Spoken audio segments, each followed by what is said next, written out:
प्यारे दर्शकों सत श्री अकाल नमस्कार खुश आमदीद।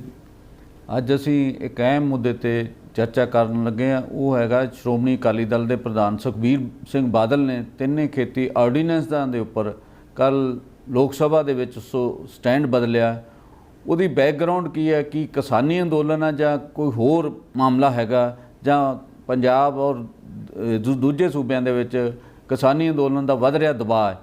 किस गल ने अकाली दल नूं स्टैंड लैण लई मजबूर किया है। इस मुद्दे ते साडे नाल सीनियर पत्रकार जगतार सिंह हन जिन्हां ने इन्हां दा लंबा तजर्बा है इस मामले दे विच, जिन्हां ने लंबे समय तो कवर करते आए हैं ते असीं उन्हां तों जानण दी कोशिश करते हैं कि अकाली दल दे प्रधान ने स्टैंड क्यों लिया।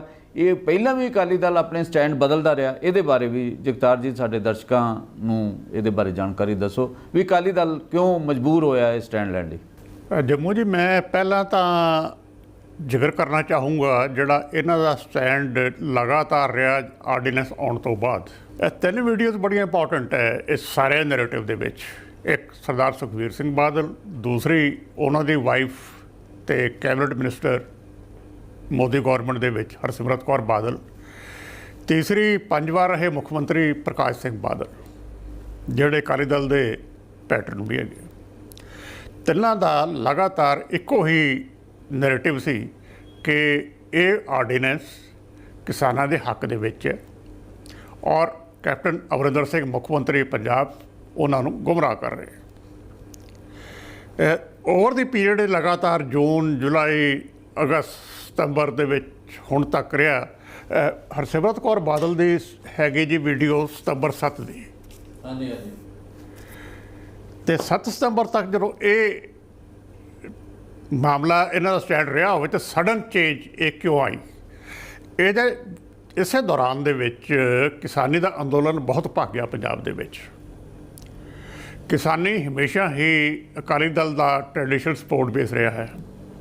अकाली दल दी नूं वोटां मेनली दो डोमेन्स चों पैंदियां, एक रिलीजीअस तो एक किसानी दी, और दोवें ही कुछ हद तक ओवरलैप करती कि किसान मोस्टली सिख है।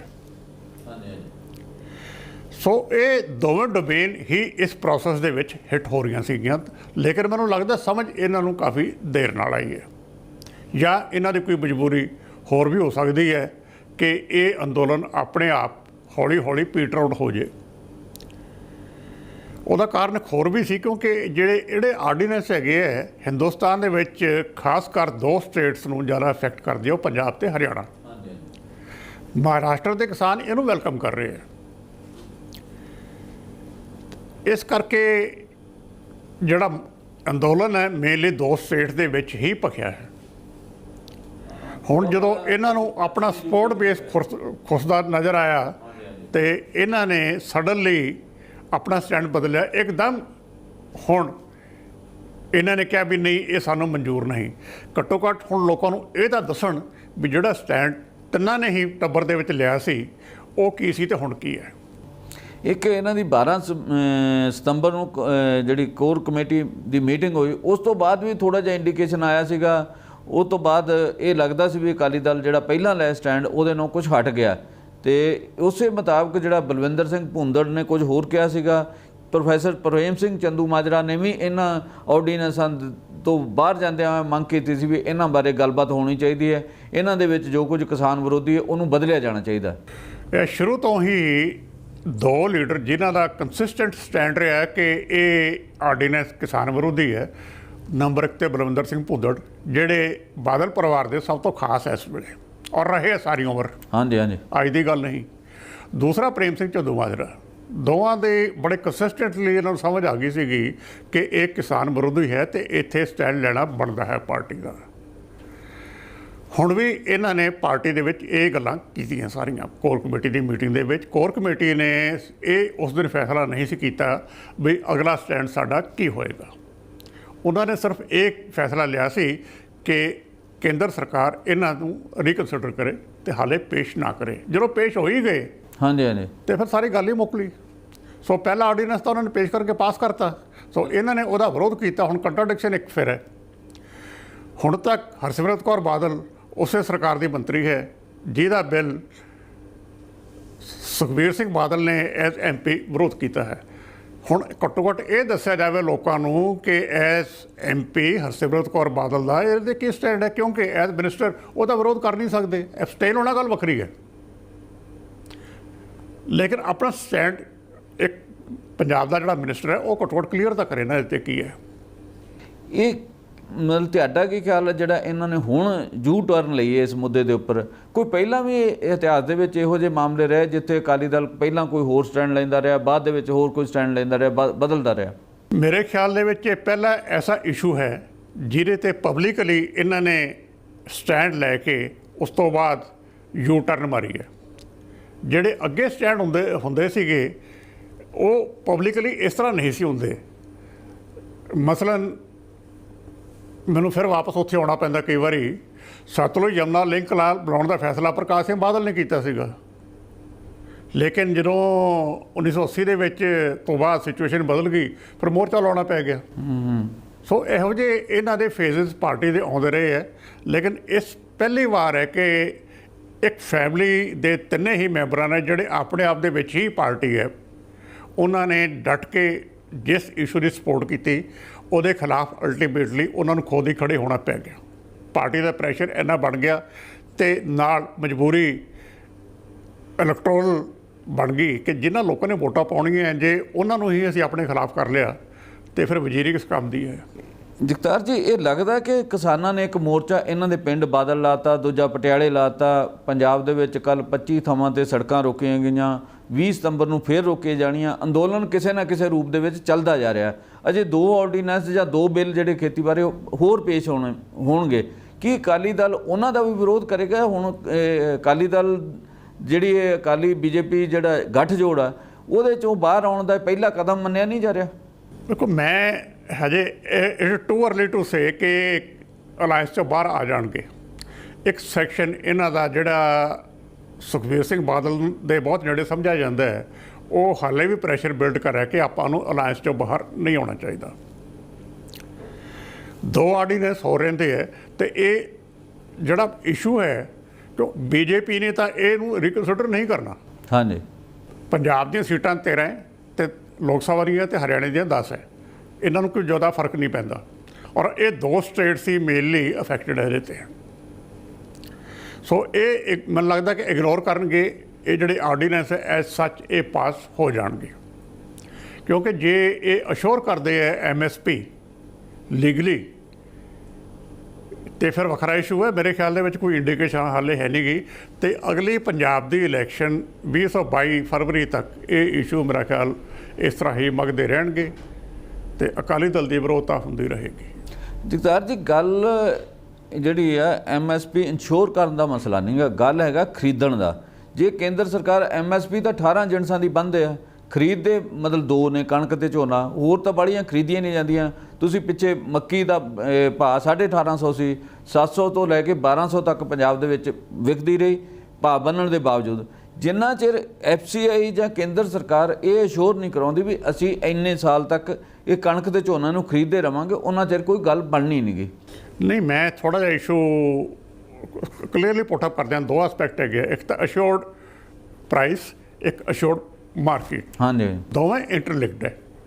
ਜਦੋਂ ਇੱਕ ਦੀ ਗੱਲ ਕਰਾਂਗੇ ਦੂਸਰੀ ਨਾਲ ਕਰਨੀ ਪੈਣੀ ਹੈ, ਜਦ ਕਿ ਹੁਣ ਤੱਕ ਇਹ ਨਹੀਂ ਹੋਈ। ਅਸ਼ੋਰਡ ਜਿਹੜੀ ਪਰਚੇਜ਼ ਹੈ ਉਹ ਸਿਰਫ ਵੀਟ ਅਤੇ ਪੈਡੀ ਦੀ ਹੋ ਰਹੀ ਹੈ, ਉਹ ਵੀ ਸਿਰਫ ਪੰਜਾਬ ਅਤੇ ਹਰਿਆਣੇ ਦੇ ਵਿੱਚ। ਹਾਂਜੀ ਹਾਂਜੀ। ਜਦੋਂ ਮੈਂ ਕਹਿੰਦਾ ਕਿ ਪੰਜਾਬ ਅਤੇ ਹਰਿਆਣਾ ਬਾਕੀ ਸਟੇਟਸ ਤੋਂ ਵੱਖਰਾ ਹੈ, ਉਹ ਮੈਂ ਇਸੇ ਕਰਕੇ ਕਹਿਣਾ ਕਿ ਉਹਦਾ ਮੰਡੀ ਸਿਸਟਮ ਹੈ ਜਿਹੜਾ ਇਹ ਡਿਵੈਲਪ ਸਿਰਫ 2 ਸਟੇਟਸ ਦੇ ਵਿੱਚ ਹੈ, ਇਸੇ ਕਰਕੇ ਹੀ ਇੱਥੇ MSP ਮਿਲਦੀ ਹੈ। ਜਿਹੜਾ ਸਿਸਟਮ ਇਹ ਹੁਣ ਲੈ ਕੇ ਆ ਰਹੇ ਹੈ, ਇਹ ਤਾਂ ਜਦੋਂ ਗ੍ਰੀਨ ਰੈਵੋਲੂਸ਼ਨ ਤੋਂ ਪਹਿਲਾਂ ਸਿਸਟਮ ਸੀ ਉਹ ਹੈ। ਫਰੀ ਮਾਰਕੀਟ ਸੀ, ਉਦੋਂ ਕੀਮਤ ਡਿੱਗ ਪੈਂਦੀ ਸੀ ਜਦੋਂ ਫਸਲ ਮਾਰਕੀਟ 'ਚ ਆਉਂਦੀ ਸੀਗੀ। ਸੋ ਹੁਣ ਜਦ ਤੱਕ ਇਹ ਕਿਸਾਨ ਨੂੰ ਇਹ ਅਸ਼ੋਰ ਨਹੀਂ ਕਰਦੇ ਕਿ ਉਹਦਾ ਦਾਣਾ ਜਿਵੇਂ ਹੁਣ ਖਰੀਦਿਆ ਜਾਂਦਾ ਹੈ ਇਸ ਤਰ੍ਹਾਂ ਹੀ ਖਰੀਦਿਆ ਜਾਏਗਾ, ਉਦੋਂ ਤੱਕ ਇਹ ਕਿਸਾਨੀ ਦਾ ਮਸਲਾ ਹੱਲ ਨਹੀਂ ਹੁੰਦਾ। ਅਤੇ ਇੰਡੀਕੇਸ਼ਨ ਕੋਈ ਨਹੀਂ ਹੁਣ ਤੱਕ। ਸਿਰਫ ਇੱਕ ਗੱਲ ਕਹੀ ਗਈ ਲਗਾਤਾਰ ਹੀ ਕਿ MSP ਨੂੰ ਨਹੀਂ ਛੇੜਿਆ ਜਾਏਗਾ। ਇਸ਼ੂ MSP ਦਾ ਨਹੀਂ ਹੈ ਇਕੱਲੀ ਦਾ। ਤੁਸੀਂ ਦੇਖੋ ਵੀ ਕਿੰਨੀਆਂ ਕ੍ਰਾਪਸ ਹੈ ਜਿਨ੍ਹਾਂ ਦੀ MSP ਹੈ। ਮੱਕੀ ਮੇਨ ਹੈ, ਉਹ MSP ਤੋਂ ਅੱਧੀ ਕੀਮਤ 'ਤੇ ਖਰੀਦੀ ਜਾਂਦੀ ਹੈ। ਤੇ ਕੱਲ੍ਹ ਨੂੰ ਮੇਰੇ ਖਿਆਲ ਦੇ ਵਿੱਚ ਜੇ ਫ੍ਰੀ ਮਾਰਕੀਟ ਇਕੋਨਮੀ ਹੋ ਜਾਂਦੀ ਹੈ, ਕਣਕ ਤੇ ਪੈਡੀ ਦਾ ਹਾਲ ਵੀ ਇਹੀ ਹੋਏਗਾ। ਸੋ ਕਿਸਾਨੀ ਦਾ ਸਰਵਾਈਵਲ ਐਟ ਸਟੇਕ ਹੈ ਇਸ ਵੇਲੇ।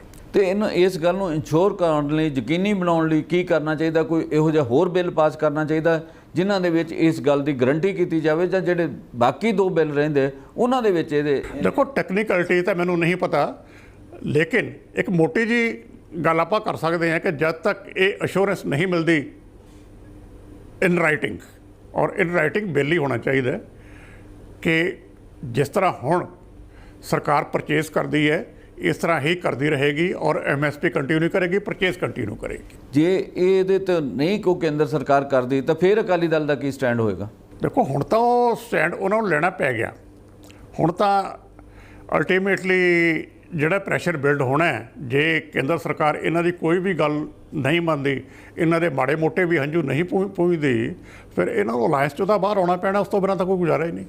ਤੈਨੂੰ ਲੱਗਦਾ ਵੀ ਇਹ ਅਲਾਇੰਸ ਤੋਂ ਬਾਹਰ ਆ ਜਾਣਗੇ? ਪਿਛਲੇ 2-3 ਸਾਲ ਤੋਂ ਜਾਂ ਉਸ ਤੋਂ ਪਹਿਲਾਂ ਵੀ ਕਈ ਵਾਰੀ ਗੱਲ ਚੱਲੀ ਸੀ ਕਿ ਅਲਾਇੰਸ ਦੇ ਵਿੱਚ ਇਹਨਾਂ ਦੀ ਗੱਲ ਪ੍ਰੋਪਰ ਸੁਣੀ ਨਹੀਂ ਜਾ ਰਹੀ, ਔਰ ਰਾਦਰ ਇਹਨਾਂ ਦੀ ਗੱਲ ਕਦੇ ਵੀ ਸੁਣੀ ਨਹੀਂ ਗਈ ਅਲਾਇੰਸ ਦੇ ਵਿੱਚ। ਲੇਕਿਨ ਇਹਨਾਂ ਨੂੰ ਉਸੇ ਤਨਖਾਹ 'ਤੇ ਕੰਮ ਕਰਨ ਦੀ ਆਦਤ ਹੈ।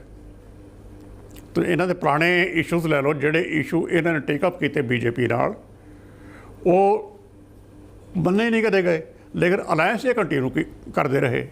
ਤਾਂ ਹੁਣ ਵੀ ਸਿਚੁਏਸ਼ਨ ਕੱਲ੍ਹ ਨੂੰ ਜੇ ਇਹ ਫੈਸਲਾ ਕਰ ਲੈਣ ਵੀ ਨਹੀਂ ਅਸੀਂ ਇਲੈਕਸ਼ਨ ਇਕੱਠੇ ਹੀ ਲੜਨੀ ਹੈ, ਫਿਰ ਵੱਖਰੀ ਗੱਲ ਹੈ, ਲੇਕਿਨ ਮੇਰੇ ਖਿਆਲ ਦੇ ਵਿੱਚ ਲੋਕ ਇਹਨਾਂ ਦਾ ਸਾਥ ਨਹੀਂ ਦੇਣਗੇ ਇਸ ਗੱਲ 'ਤੇ। ਤੇ ਇਹਨਾਂ ਨੂੰ ਜਿਹੜਾ ਅਸੀਂ ਇਹ ਤਾਂ ਸਮਝਦੇ ਵੀ ਇਹਨਾਂ ਨੂੰ ਜਿਹੜਾ ਕਿਸਾਨੀ ਅੰਦੋਲਨ ਜਿਹੜਾ ਪੂਰੇ ਪੰਜਾਬ ਦੇ ਵਿੱਚ ਮੇਰਾ ਖਿਆਲ ਹਰ ਥਾਂ ਦੇ ਉੱਪਰ ਫੈਲ ਗਿਆ, ਉਹਦੇ ਮਜਬੂਰੀ ਕਾਰਨ ਹੀ ਲੈਣਾ ਪੈ ਰਿਹਾ, ਜਾਂ ਕੋਈ ਹੋਰ ਕਾਰਨ ਵੀ? ਦੇਖੋ ਜਿਹੜਾ ਪਰਿਵਾਰ ਇੰਨੇ ਚਿਰ ਤੋਂ ਕੰਸਿਸਟੈਂਟਲੀ ਆਰਡੀਨੈਂਸ ਨੂੰ ਸਪੋਰਟ ਕਰ ਰਿਹਾ ਸੀ, ਉਹਨੂੰ ਮਜਬੂਰੀ ਵਾਸੀ ਆਪਣਾ ਸਟੈਂਡ ਬਦਲਣਾ ਪਿਆ। ਜੇ ਪ੍ਰੈਸ਼ਰ ਨਾ ਪੈਂਦਾ ਕਿਸਾਨੀ ਦਾ, ਤੇ ਮੇਰੇ ਖਿਆਲ ਦੇ ਵਿੱਚ ਇਹਨਾਂ ਲੋਕਾਂ ਨੇ, ਇਸ ਪਰਿਵਾਰ ਨੇ, ਮੈਂ ਪਾਰਟੀ ਨਹੀਂ ਕਹਿੰਦਾ, ਪਰਿਵਾਰ ਨੇ ਆਪਣਾ ਸਟੈਂਡ ਨਹੀਂ ਸੀ ਬਦਲਣਾ। ਇੱਥੇ ਹੀ ਲੈਂਦੇ ਇੱਕ ਛੋਟੀ ਜਿਹੀ ਬ੍ਰੇਕ ਤੋਂ ਬਾਅਦ ਫਿਰ ਮਿਲਦੇ ਹਾਂ।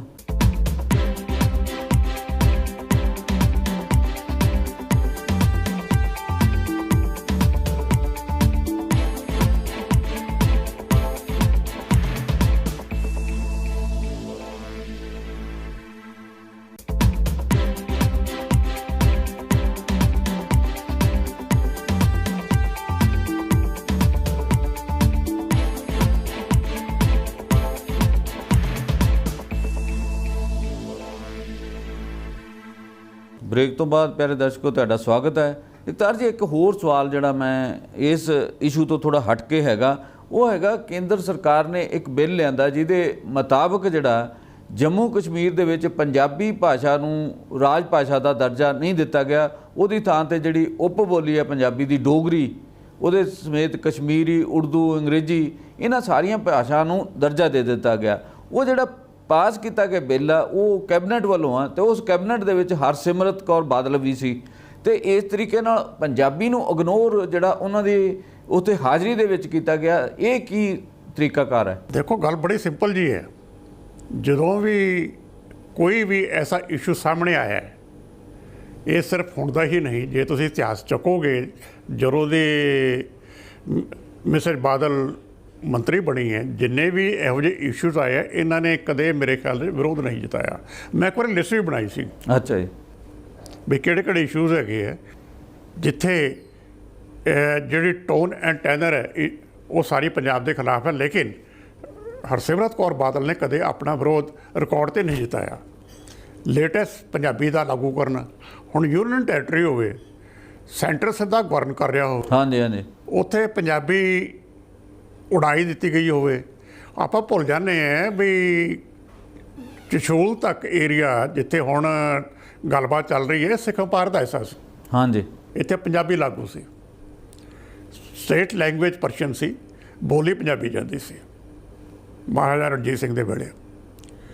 ਹੁਣ ਜਿਹੜਾ ਏਰੀਆ ਸਿੱਖ ਵਪਾਰ ਦਾ ਉਸ ਵੇਲੇ ਪਾਰਟ ਰਿਹਾ ਹੈ, ਤੇ ਇਸ ਵੇਲੇ ਹਿੰਦੁਸਤਾਨ 'ਚ ਹੈ, ਘੱਟੋ ਘੱਟ ਉੱਥੇ ਪੰਜਾਬੀ ਤਾਂ ਮੇਨਟੇਨ ਕਰਨੀ ਚਾਹੀਦੀ ਹੈ। ਔਰ ਪੰਜਾਬੀ ਪਾਪੂਲੇਸ਼ਨ ਉੱਥੇ ਬਹੁਤ ਹੈ। ਡੋਗਰੀ ਪੰਜਾਬੀ ਦੀ ਉਪ ਭਾਸ਼ਾ ਹੈ। ਹਾਂਜੀ, ਜੇ ਪੰਜਾਬੀ ਆਪਣੇ ਡੋਗਰੀ ਰੱਖੀ ਜਾ ਸਕਦੀ ਹੈ, ਤੇ ਪੰਜਾਬੀ ਕਿਉਂ ਨਹੀਂ? ਇੱਕ ਬਿਆਨ ਦੇ ਕੇ, ਉਹ ਵੀ ਸਭ ਤੋਂ ਬਾਅਦ ਦੇ ਵਿੱਚ, ਕੋਸ਼ਿਸ਼ ਕਰਨੀ ਕਿ ਪੰਜਾਬੀ ਲਾਗੂ ਹੋਵੇ। ਇਹ ਤਾਂ ਮੇਰੇ ਖਿਆਲ ਦੇ ਵਿੱਚ ਇਹਨਾਂ ਨੂੰ ਇੰਟਾਇਰ ਜਿਹੜੀ ਅਲਾਇੰਸ ਹੈ ਇਹਦੇ ਤੇ ਰਿਵਿਊ ਕਰਨਾ ਚਾਹੀਦਾ ਹੈ। ਉਹ ਵੀ ਕੱਲ ਸੁਖਬੀਰ ਬਾਦਲ ਨੇ ਇੰਨੇ ਦਿਨਾਂ ਬਾਅਦ ਕੱਲ ਬਿਆਨ ਦਿੱਤਾ ਵੀ ਉੱਥੇ ਪੰਜਾਬੀ ਨਾਲ ਧੱਕਾ ਨਹੀਂ ਹੋਣਾ ਚਾਹੀਦਾ, ਪੰਜਾਬੀ ਲਾਗੂ ਕਰਨੀ ਚਾਹੀਦੀ ਹੈ। ਵੈਸੇ ਵੀ ਇਹ ਕਿਹਾ ਜਾਂਦਾ ਕਿ ਜੰਮੂ ਕਸ਼ਮੀਰ ਦੇ ਵਿੱਚ 22% ਦੀ ਪੰਜਾਬੀ ਸਪੀਕਿੰਗ ਏਰੀਆ ਹੈ। ਨਹੀਂ, ਮੈਂ ਉਹੀ ਅਰਜ਼ ਕੀਤੀ, ਸਭ ਤੋਂ ਬਾਅਦ ਇਹ ਬੋਲਿਆ। ਤਾਂ ਲੱਗਦਾ ਹੈ ਕਿ ਇਹ ਜਿਹੜੇ ਬਰਾਡਰ ਇਸ਼ੂ ਹੈ ਕਮਿਊਨਿਟੀ ਦੇ ਜਾਂ ਪੰਜਾਬੀਆਂ ਦੇ, ਉਹਨਾਂ ਨੂੰ ਛੱਡ ਕੇ ਕਿਸੇ ਹੋਰ ਇਸ਼ੂਜ਼ ਤੇ ਅਲਾਇੰਸ ਦੇ ਵਿੱਚ ਬੈਠੇ ਹੈ। ਇਸ ਤੋਂ ਬਾਅਦ ਕੁਝ ਨਹੀਂ ਹੈ। ਇੱਕ ਜਗਤਾਰ ਜੀ ਇਸ਼ੂ ਜਿਹੜਾ ਕੱਲ ਦਰਬਾਰ ਸਾਹਿਬ ਦਾ ਮਾਮਲਾ, ਉੱਥੇ ਜਿੱਥੇ SGPC ਦਾ ਦਫ਼ਤਰ ਹੈ, ਉੱਥੇ ਕੱਲ ਜਿਹੜੀ ਇਹਨਾਂ ਦੀ SGPC ਦੀ ਟਾਸਕ ਫੋਰਸ ਹੈ, ਉਹਨੇ ਜਿਹੜੇ ਉੱਥੇ ਧਰਨਾ ਦੇ ਰਹੇ ਪਾਵਨ ਬੀੜਾਂ ਦੇ ਮੁੱਦੇ ਨੂੰ ਲੈ ਕੇ, ਉਹਦੇ ਵਿੱਚ ਨਿਹੰਗਾਂ ਦੀਆਂ ਪੱਗਾਂ ਵੀ ਲੱਥੀਆਂ, ਕਟਾਪਾ ਵੀ ਹੋਇਆ, ਪੱਤਰਕਾਰਾਂ ਨਾਲ ਵੀ ਝੜਪਾਂ ਹੋਈਆਂ, ਪੱਤਰਕਾਰਾਂ ਦੀ ਵੀ ਬੇਇੱਜ਼ਤੀ ਹੋਈ ਹੈ। ਉਸ ਮੁੱਦੇ ਬਾਰੇ ਤੁਹਾਡਾ ਕੀ ਖਿਆਲ ਹੈ? ਕਿਉਂ ਇਹ? ਦੇਖੋ, ਮੇਰੇ ਖਿਆਲ ਦੇ ਵਿੱਚ ਉਹ ਬਹੁਤ ਸੀਰੀਅਸ ਇਸ਼ੂ ਹੈ। ਬੀੜਾਂ ਦਾ ਇਸ ਤਰ੍ਹਾਂ ਜਿਹੜਾ ਗੁੰਮ ਹੋਣਾ, ਕਿੱਥੇ ਗਈਆਂ, ਇਹ SGPC ਜਵਾਬ ਦੇ। ਪੰਥ ਜਵਾਬ ਮੰਗਦਾ ਹੈ। ਜੇ ਪੰਥ ਜਵਾਬ ਮੰਗ ਰਿਹਾ ਹੈ ਤੇ ਉਹਦਾ ਜਵਾਬ ਦੇਣੇ ਵੀ ਉਹ ਬੀੜਾਂ ਕਿੱਥੇ ਗਈਆਂ, ਕਿਹਦੇ ਕਹਿਣ ਤੇ ਗਈਆਂ। ਮੇਰੇ ਖਿਆਲ ਦੇ ਵਿੱਚ ਇਹ ਇਸ਼ੂ ਉਨਾ ਹੀ ਵੱਡਾ ਹੈ ਜਿੰਨਾ ਬਰਗਾੜੀ ਸੀ, ਤੇ ਇਹਨਾਂ ਨੇ SGPC ਨੇ ਖੁਦ ਇਹਨੂੰ ਹੋਰ ਉਲਝਾ ਲਿਆ। ਜੇ ਇਹ ਪੁਲਿਸ ਨੂੰ ਦੇ ਦਿੰਦੇ, ਕਈ ਤਰ੍ਹਾਂ ਦੇ ਰਾਵਾਂ ਹੈ, ਮੇਰੀ ਰਾਏ ਆਪਣੀ ਹੈ ਕਿ ਇਹ ਜੇ ਪੁਲਿਸ ਨੂੰ ਦੇ ਦਿੰਦੇ ਤੇ ਇਹਨਾਂ ਦੇ ਗਲੋਂ ਥੋੜ੍ਹਾ ਜਿਹਾ ਇਹ ਇਸ਼ੂ ਲੈ ਜਾਂਦਾ, ਤਾਂ ਕਿ ਟਰੇਸ ਹੋ ਜਾਂਦਾ ਵੀ ਬੀੜਾਂ ਕਿੱਥੇ ਗਈਆਂ। ਘੱਟੋ ਘੱਟ ਪੰਥ ਨੂੰ ਪਤਾ ਲੱਗੇ 328 ਬੀੜੇ ਦਾ ਮਾਮਲਾ ਹੈ, ਉਹ ਬੀੜਾਂ ਕਿੱਥੇ, ਕਿਹਦੇ ਕੋਲੇ ਹੈ। ਜੇ ਕੋਈ ਇਨਸਾਫ ਮੰਗ ਰਿਹਾ ਤੇ ਉਹ ਤਾਂ ਡਾਗਾ ਭਰਾ ਦਿਓ। ਇਹ ਤਾਂ ਫਿਰ ਗੱਲ ਬਹੁਤ ਦੂਰ ਤੱਕ ਜਾਂਦੀ ਹੈ ਅਲਟੀਮੇਟਲੀ। ਤੇ ਜਿਸ ਤਰ੍ਹਾਂ ਜੇ ਕੱਲ੍ਹ ਨੂੰ ਪੁਲਿਸ ਆ ਜਾਏ, ਲੜਾਈ ਹੋ ਜਾਏ, ਫਿਰ ਕਹਿਣਗੇ ਜੀ ਪੁਲਿਸ ਇੱਥੇ ਨਹੀਂ ਆ ਸਕਦੀ, ਫਿਰ ਉਹ ਰੌਲਾ ਪੈ ਜਾਏਗਾ। ਕਸੂਰਵਾਰ ਇਹਦੇ ਵਿੱਚ ਜਿਹੜੀ ਲੀਡਰਸ਼ਿਪ ਜੀ ਨੇ ਫੈਸਲਾ ਲਿਆ ਕਿ FIR ਨਹੀਂ ਕਟਵਾਉਣਾ ਉਹਦਾ, ਉਹ ਜ਼ਿੰਮੇਦਾਰ ਹੈ। ਥੱਲੇ ਤਾਂ ਟਾਸਕ ਫੋਰਸ ਹੈ, ਟਾਸਕ ਫੋਰਸ ਨੂੰ ਉੱਪਰੋਂ ਜੋ ਹਦਾਇਤ ਦਿੱਤੀ ਗਈ ਉਹਨਾਂ ਨੇ ਉਹ 'ਤੇ ਐਕਸ਼ਨ ਕਰਤਾ। ਉਹ ਤਾਂ ਇਸ ਤਰ੍ਹਾਂ ਜਿਵੇਂ ਨਾਰਮਲ ਪੁਲਿਸ ਨੂੰ ਆਰਡਰ ਕੀਤਾ ਜਾਂਦਾ ਵੀ ਆ ਚੱਕ ਦਿਓ ਕੰਮ, ਉਹਨਾਂ ਨੇ ਉਹ ਕੰਮ ਕਰਤਾ। ਡਾਇਰੈਕਸ਼ਨ ਤਾਂ ਉੱਪਰੋਂ ਹੋਣੀ ਹੈ।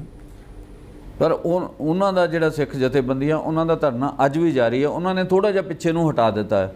ਉਹਨਾਂ ਨੇ ਇਸ ਬੇਅਦਬੀ ਤੋਂ, ਕੁੱਟਮਾਰ ਤੋਂ ਬਾਅਦ ਧਰਨਾ ਨਹੀਂ ਚੁੱਕਿਆ। ਜੰਮੂ ਦੀ ਗੱਲ ਇਹ ਹੈ, ਹੁਣ ਇਹ ਤਾਂ ਕਹਿੰਦੇ ਵੀ ਧਰਨਾ ਇੱਥੇ ਨਾ ਲਾਓ, ਸਾਰੇ ਮੋਰਚੇ ਹੀ ਦਰਬਾਰ ਸਾਹਿਬ 'ਚੋਂ ਲੱਗੇ ਅਕਾਲੀ ਦਲ ਦੇ। ਤਾਂ ਪੋਸਟ ਪਾਰਟੀਸ਼ਨ ਤੁਸੀਂ ਲਓ, ਸ਼ੁਰੂ ਕਰ ਲਓ ਤੁਸੀਂ। ਪੰਜਾਬੀ ਸੂਬਾ ਮੋਰਚਾ 1955 ਦਾ, ਸਾਰੇ ਮੋਰਚੇ ਉੱਥੋਂ ਸ਼ੁਰੂ ਹੋਏ ਹੈ। ਇਹ ਤਾਂ ਹੁਣ ਆਪਣੇ ਹੀ ਇਸ਼ੂ 'ਤੇ ਉੱਥੇ ਧਰਨਾ ਮਾਰ ਰਹੇ, ਤਾਂ ਕੋਈ ਐਸੀ ਮਾੜੀ ਗੱਲ ਨਹੀਂ ਗੀ। ਉਹ ਅਲਾਉਡ ਹੋਣਾ ਚਾਹੀਦਾ ਸੀ ਮੇਰੇ ਖਿਆਲ ਦੇ ਵਿੱਚ। ਤੇ ਪੱਤਰਕਾਰਾਂ ਨੂੰ ਜਿਹੜਾ ਇੱਕ ਦਾ ਕੈਮਰਾ ਟੁੱਟਾ, ਕੋਈ ਨੂੰ ਸੱਟਾਂ ਲੱਗੀਆਂ, ਉਹਦੇ 'ਤੇ ਤਾਂ SGPC ਨੇ ਮਾफ़ੀ ਮੰਗ ਲਈ। ਕੀ ਇਹਦੇ 'ਤੇ ਮਾफ़ੀ ਮੰਗਣਾ ਹੀ ਕਾਫੀ ਹੈ? ਨਹੀਂ, ਮਾफ़ੀ ਤਾਂ ਸਾਰਿਆਂ ਤੋਂ ਹੀ ਮੰਗ ਲਈ ਸੀ। ਮੈਂ ਕੱਲ੍ਹ ਵੀਡੀਓ ਦੇਖੀ, ਉਹਨਾਂ ਨੇ ਜਿਹੜੇ ਉਹਨਾਂ ਦੇ ਟਾਸਕ ਫੋਰਸ ਹੈ ਉਹਨੇ ਮਾफ़ੀ ਮੰਗੀ ਹੈ। ਇਹ ਮਾफ़ੀ ਮੇਰੇ ਖਿਆਲ ਦੇ ਵਿੱਚ SGPC ਦਾ ਪ੍ਰਧਾਨ ਗੋਬਿੰਦ ਸਿੰਘ ਲੌਂਗੋਵਾਲ ਮੰਗੇ।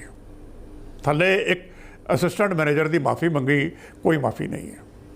ਤੁਹਾਨੂੰ ਲੱਗਦਾ ਵੀ 400 ਟੋਟਲ ਜਿਹੜੀਆਂ ਪਹਿਲਾਂ 267 ਬੀੜਾਂ ਸੀ, ਫਿਰ ਜਿਹੜੀ ਕਮੇਟੀ ਇਨਕੁਆਇਰੀ ਕਮੇਟੀ ਬਣਾਈ ਉਹਨੇ ਕਿਹਾ 267 ਨਹੀਂ 328 ਹੈ।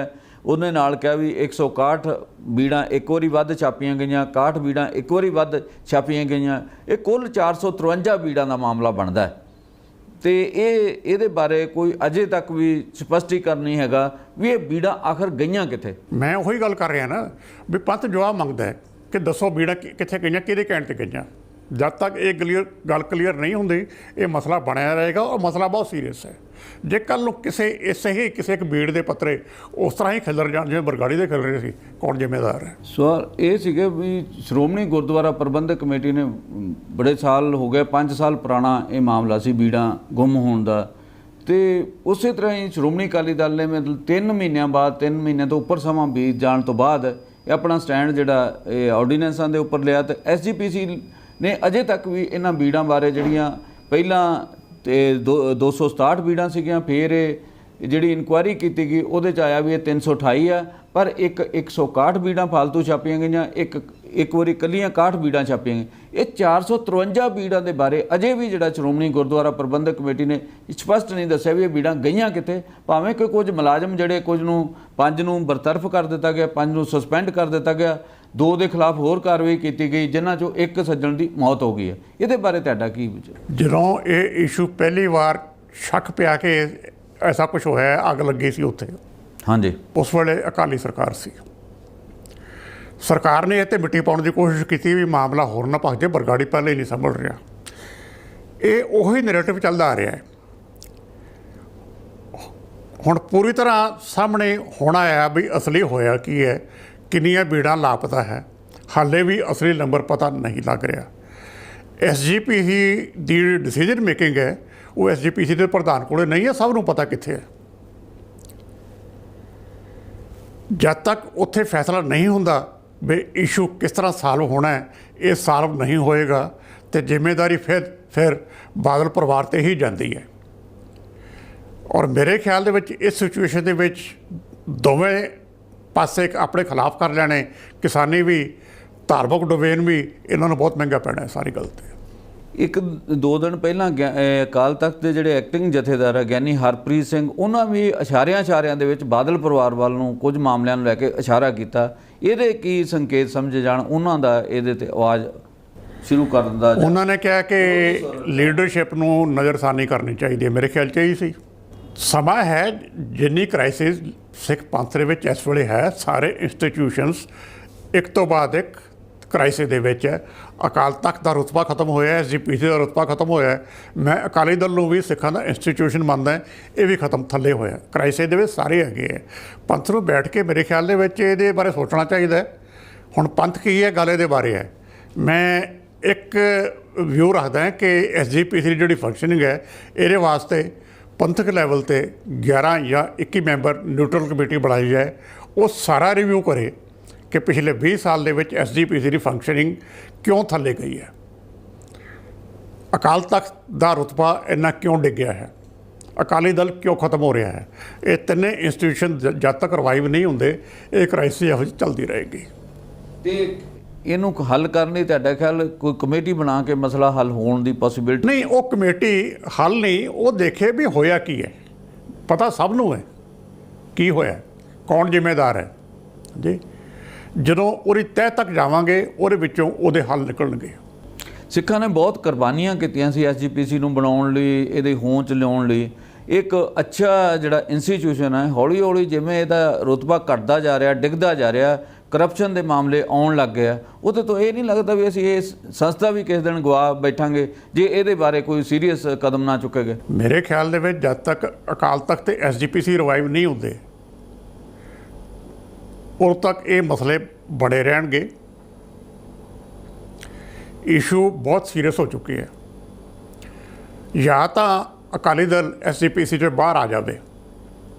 ਜਦੋਂ ਬਾਦਲ ਪਰਿਵਾਰ ਨੇ ਇਹ ਲਾਈਨ ਲੈ ਲਈ ਕਿ ਸਾਨੂੰ ਸਿੱਖਾਂ ਦੀਆਂ ਵੋਟਾਂ ਦੀ ਲੋੜ ਨਹੀਂ, ਅਸੀਂ ਹਿੰਦੂ ਵੋਟ ਤੇ ਦਲਿਤ ਵੋਟ ਤੇ ਡੇਰਾ ਵੋਟ ਤੇ ਫੋਕਸ ਕਰਨਾ ਹੈ, ਫਿਰ SGPC ਵਿੱਚੋਂ ਵੀ ਬਾਹਰ ਆ ਜਾਓ। ਫਿਰ ਉੱਥੇ ਬੈਠਣ ਦੀ ਲੋੜ ਨਹੀਂ, ਉੱਥੇ ਕੰਟਰੋਲ ਕਰਨ ਦੀ ਲੋੜ ਨਹੀਂ।